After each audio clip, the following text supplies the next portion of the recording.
السلام علیکم ورحمۃ اللہ وبرکاتہ۔ جی محترم جناب، آپ کا جو سوال ہے کہ حضرت عیسیٰ علیہ السلام نازل ہونے کے بعد میں وہ اپنی نبوت پر نہیں بلکہ نبوت آخری نبی محمد صلی اللہ علیہ وسلم کی نبوت پر ایک امتی بن کر آئیں گے،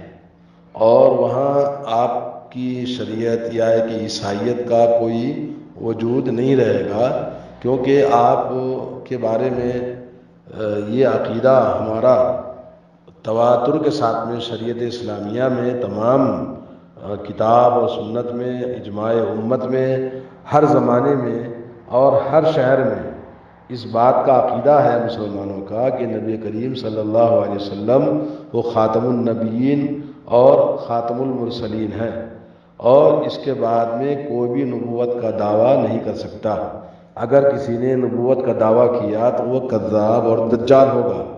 اللہ تبارک و تعالیٰ نے فرمایا ما کان محمد ابا احد من رجالکم ولکن رسول اللہ وخاتم النبیین،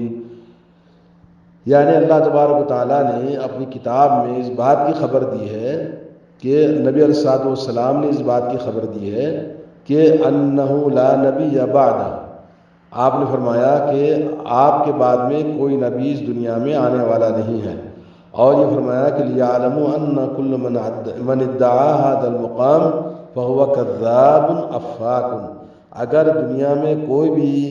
نبوت کا دعویٰ کرتا ہے تو وہ کذاب ہے، پکا جھوٹا ہے، اور وہ یعنی دجال ہے، اور اس کے بعد وہ جھوٹ باندھنے والا ہے اور گمراہ کرنے والا ہے۔ اس لیے تمام امت کا اس بات پر اتفاق ہے کہ آپ کے بعد میں کوئی اور نبی دنیا میں نہیں آنے والا۔ تو ظاہر بات ہے کہ نبی علیہ السلام کی نبوت میں حضرت آپ نے جو بات بتائی ہے نا، وہ حضرت موسیٰ علیہ السلام کے بارے میں، حضرت موسیٰ علیہ السلام کے بارے میں ایک بار حضرت عمر رضی اللہ تعالیٰ عنہ نے توریت کا ایک ٹکڑا لے کر آئے اور کہا کہ اس میں دیکھیے کتنی اچھی باتیں ہیں، نبی علیہ السلام کو بتا رہے تھے۔ تو نبی علیہ السلام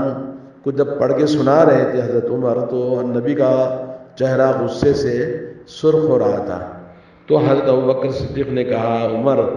اللہ تم پر رحم کرے، یہ دیکھتے نہیں کہ نبی کا چہرہ غصے سے کیسے تمتما رہا ہے، تم پڑھنا بند کرو۔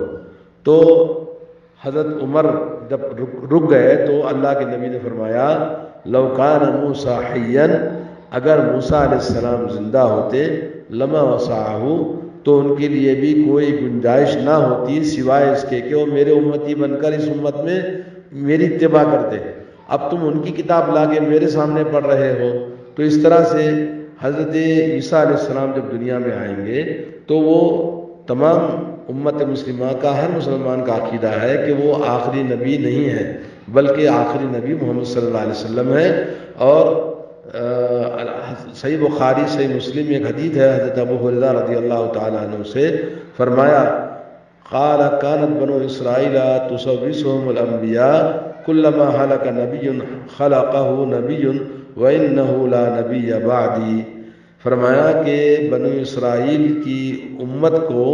انبیاء علیہ السلام سرداری کرتے تھے، ایک نبی ہلاک ہوتا ختم ہوتا تو دوسرا نبی اللہ تعالیٰ پیدا فرماتا، لیکن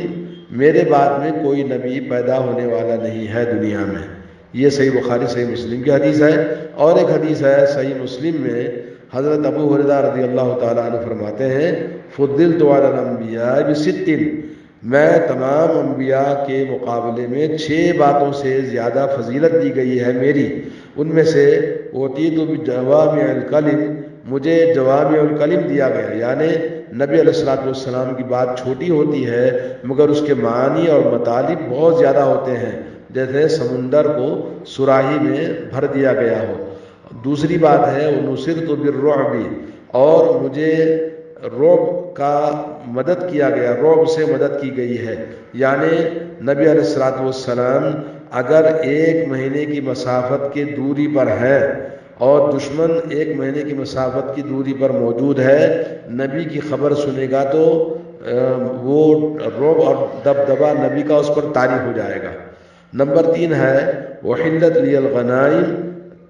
اللہ تبارک و تعالیٰ نے اس نبی کے لیے خصوصیت کے ساتھ مال غنیمت کو، غنائم کو حلال قرار دیا ہے۔ نمبر 4 یہ ہے جعلت لی الارض مسجدا، جعلت لی الارض طہورا ومسجدا،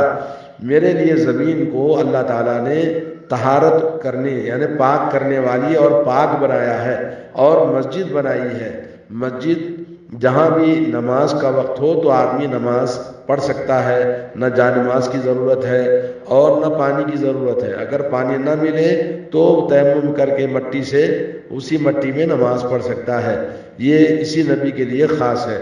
اور نمبر 5 یہ ہے ارسلت الی الخلق کافۃ، اور 5ویں چیز یہ ہے کہ اللہ تبارک و تعالیٰ نے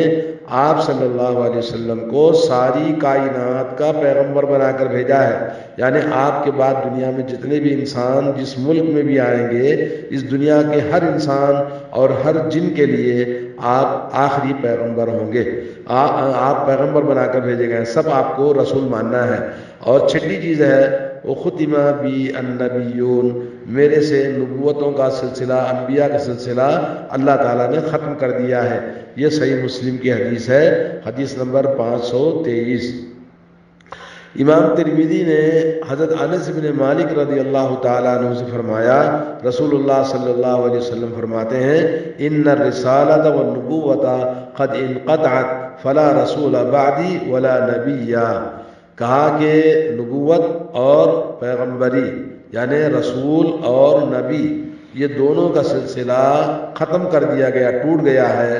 اور میرے بعد میں نہ کوئی رسول آئے گا اور نہ میرے بعد میں کوئی نبی آئے گا۔ جی یہ حدیث علامہ البانی نے صحیح ترمذی میں صحیح قرار دیا ہے۔ دوسری بات یہ ہے کہ عیسیٰ علیہ الصلوۃ والسلام، عیسیٰ ابن مریم آخری زمانے میں نازل ہوں گے، اور وہ نبی علیہ الصلوۃ والسلام اس آخری نبی کی شریعت کو دنیا میں نافذ کرنے کے لیے آئیں گے، اور اسی شریعت کے وہ اتباع کرنے والے ہوں گے، اور نبی علیہ الصلوۃ والسلام کی جو شریعت ہے وہی شریعت قائم رہے گی، کوئی نئی شریعت وہ لے کر نہیں آئیں گے۔ صحیح بخاری اور صحیح مسلم میں حضرت ابو ہریرہ رضی اللہ تعالیٰ عنہ سے روایت ہے، رسول اللہ صلی اللہ علیہ وسلم نے فرمایا والذی نفسی بیدہ لیوشکن ان ینزل فیکم ابن مریم حکما مقسطا فیکسر الصلیب ویقتل الخنزیر ویدع الجزیۃ ویفیض المال حتی لا یقبلہ احد، فرماتے ہیں کہ قسم ہے اس ذات کی جس کے ہاتھ میں میری جان ہے، ان قریب ایک ایسا وقت آئے گا تمہارے درمیان کہ تمہارے درمیان حضرت عیسیٰ ابن مریم نازل ہوں گے، اور وہ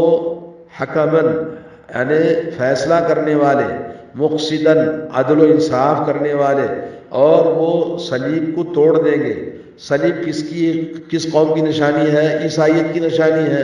تو وہ خود صلیب کو توڑ دیں گے، اس شریعت کا جو دعویٰ کرنے والے ہیں اس دعوے کو باطل کر دیں گے، توڑ دیں گے، ختم کر دیں گے، اور اس کے بعد دنیا سے خنزیر کو قتل کر دیں گے، خنزیر ختم ہو جائیں گے، اور اسی طرح سے جزیہ، جہاں بھی کوئی آدمی ٹیکس دے رہا ہے، ٹیکس میں مبتلا ہے تو اس کو آزاد کرا دیں گے، اور اسی طرح سے دنیا میں کوئی بھی ٹیکس دینے والا نہیں ہوگا، اور اسی طرح سے مال کی بہتات ہوگی اتنا زیادہ کہ مال کوئی بھی قبول کرنے والا نہیں ہوگا۔ زکوٰۃ نکال کر بولیں گے بھی زکوٰۃ کا مال لو، تو ہر آدمی اتنا مالدار ہوگا کہ زکوٰۃ کا مال لینے والا کوئی نہیں ہوگا۔ اور اسی طرح سے یعنی یہ مطلب حدیث کا جو صحیح بخاری صحیح مسلم کی حدیث ہے کہ حضرت عیسیٰ علیہ الصلوۃ والسلام اسی شریعت کے فیصلہ کرنے والے، اور کوئی نئے نبی بن کر یا نئی نبوت لے کر یا نئی شریعت لے کر نہیں آئیں گے، نہ ہی یہ شریعت ناسخ اور منسوخ ہوگی، بلکہ یہ شریعت جو موجود ہے وہی شریعت رہے گی، اور یہ قیامت تک باقی رہے گی، کبھی منسوخ نہیں ہوگی، اور نبی علیہ الصلوۃ والسلام کے بعد کوئی اور نبی کا کلمہ نہیں پڑھا جائے گا، اور یہی امت کا اتفاق ہے۔ اور صحیح مسلم میں حضرت جابر بن عبداللہ رضی اللہ تعالیٰ عنہ فرماتے ہیں نبی کریم صلی اللہ علیہ وسلم سے میں نے سنا لا تزال طائفۃ من امتی یقاتلون علی الحق، میری امت میں ایک جماعت ہمیشہ برسر پیکار ہوگی، حق کے لیے حق کا بول بالا کرتی رہے گی، حق کے لیے لڑتے رہے گی، ظاہرین الی یوم القیامہ، قیامت تک وہ ہمیشہ غالب رہیں گے۔ قال فینزل عیسی ابن مریم، یہاں تک کہ عیسیٰ ابن مریم علیہ السلام دنیا میں نازل ہوں گے۔ فیقول امیرہم، تو اس وقت جو امام مہدی امیر ہوں گے وہ کہیں گے تعالی صلی لنا، کہیں گے اے عیسیٰ ابن مریم آؤ نماز پڑھاؤ ہمیں، تو کہیں گے فیقول لا ان بعضکم علی بعض امراء، تم میں سے بعض پر جو امیر ہیں وہی زیادہ حقدار ہیں۔ تکرمۃ اللہ ہذہ الامہ، اس امت کے لیے اللہ تبارک و تعالیٰ کی طرف سے یہ تکریم اور عزت اور شرف ہے کہ اب کوئی تم پر حاکم نہیں آئے گا۔ اور ایک اور حدیث میں حضرت ابو ہریرہ رضی اللہ تعالیٰ عنہ فرماتے ہیں رسول اللہ صلی اللہ علیہ وسلم نے فرمایا کیف انتم اذا نزل ابن مریم فیکم و امامکم منکم، کیسے تمہارا اس وقت میں مقام ہوگا جبکہ عیسیٰ ابن مریم علیہ السلام آسمان سے نازل ہوں گے اور اس وقت میں تمہارے ہی میں سے تمہارا کوئی امام ہوگا، وہ امام نہیں ہوں گے، متفق علیہ۔ تو اس طرح سے بہت سارے دلائل ہیں جو اس بات کو دلالت کرتی ہیں کہ اس امت میں عیسیٰ ابن مریم آئیں گے تو پیچھے نماز پڑھیں گے اور وہ خود امامت نہیں کریں گے، اور عیسیٰ ابن مریم نبی کریم محمد صلی اللہ علیہ وسلم کی شریعت محمدیہ کو وہی فیصلے کریں گے اور اسی کو دنیا میں نافذ کریں گے۔ اور اس طرح سے بہت سارے اور بھی دلائل ہیں۔ اور یہاں علماء کمیٹی سعودی عرب کی جو ان سے جب پوچھا گیا تو انہوں نے کہا کہ عیسیٰ ابن مریم نازل ہونے کے جو امت میں، اس امت کے اندر جو ایام ہوں گے وہاں کوئی فرق نہیں ہوگا امت آخری نبی میں اور اس نبی میں، کیونکہ آخری نبی ہی رہیں گے اور عیسیٰ علیہ السلام ایک امتی کی حیثیت سے اس میں داخل ہوں گے، اور عیسیٰ علیہ السلام اپنا نہ کوئی شریعت لائیں گے، نہ ان کے پاس کوئی شرعی آسمان سے نئی وحی اور حکم نازل ہوگا۔ اور اللہ رب العالمین کے لیے یہ اختیار ہے اولاً و آخراً، وہ اللہ تعالیٰ جو چاہتا ہے فیصلے فرماتا ہے اور جو چاہتا ہے جس کا حکم دیتا ہے اس کے حکم پر کوئی تنقید نہیں کر سکتا۔ جی، تو اس طرح سے آپ سمجھیے کہ عیسیٰ علیہ السلام آخری نبی اگر نہیں مانیں گے، عیسیٰ علیہ السلام کو اگر آپ نبی مانیں گے اور محمد صلی اللہ علیہ وسلم کو آپ آخری نبی نہیں مانیں گے تو پھر یہ قرآن کی بات غلط ہو جائے گی جو اللہ نے کہا سورہ احزاب میں کہ خاتم النبیین، آپ خاتم النبیین ہیں۔ تو اس طرح سے بات سمجھ میں آ گئی ہوگی۔ اللہ تعالیٰ ہم سب کو صحیح سمجھ عطا فرمائے۔ السلام علیکم۔